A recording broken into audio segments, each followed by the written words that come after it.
Did you have any sense at all, really, of the way that climate issues were covered in the papers at News Corp? When I started, I got to say I probably wasn't that aware of the reporting and of the bias of the News Corp papers. But during my time, during the 5 years that I worked there, it really started to bug me a lot.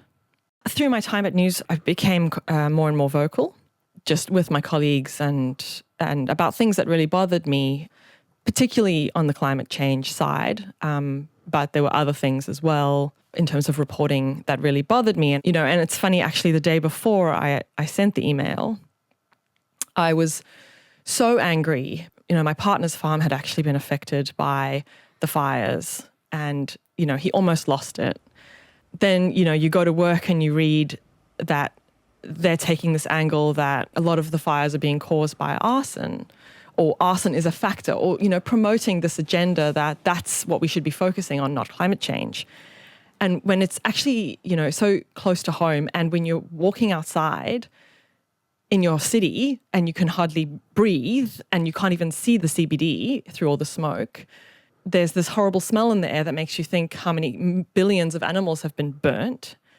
That's really personal to me. I had a conversation with one of my colleagues at News the day before the email, and I was like, we're working for climate criminals here. I can't do this. And I was quite loud, and a senior member of finance actually said to me, you need to talk about this outside. And I said to him, well, am I not allowed to have an opinion? And he said, yeah, you can, but outside. And to me, that was just too much, and I needed to take a stand. And if I didn't take a stand against that, I would regret that for the rest of my life. When did you know you were going to resign and that you were going to do it in the way you did it? So I actually resigned late December. I still had 6 weeks of work left in my notice period, and I really couldn't work those 6 weeks. I talked it over with my partner. I said, I think I actually want to send an all-staff email about this issue because I feel so strongly about it. And when you press send, what did you think? It took me the whole morning to type that email into my inbox and type in News All Staff and find all the distribution lists. The aftermath was really quite quiet. So how long before it stopped being quiet? I asked my colleagues, did you get my email? And they said yes. And then I started getting a lot of pings, on Hangouts. Some people told me there were cheers in the newsrooms, which was really cool, which was really amazing to hear. I started getting a lot of emails, with people saying similar comments that they actually also feel the same way. And this is within minutes? Yeah, within minutes. Yeah. Then my phone rang, and it was somebody talking very fast and asking me lots of questions.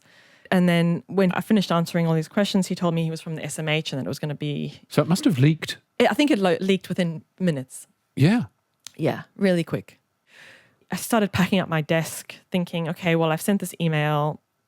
I guess I better, do what I've said and stop working here and leave the building. The finance director in our team caught me on the way out and said that if I could just hang around to speak to HR because they were concerned about me. You weren't sort of thrown out onto the street? No. So how did you feel after that? Bittersweet. I'm really glad that I sent the email and I took a stand, and I don't have any regrets. It's a very abrupt end.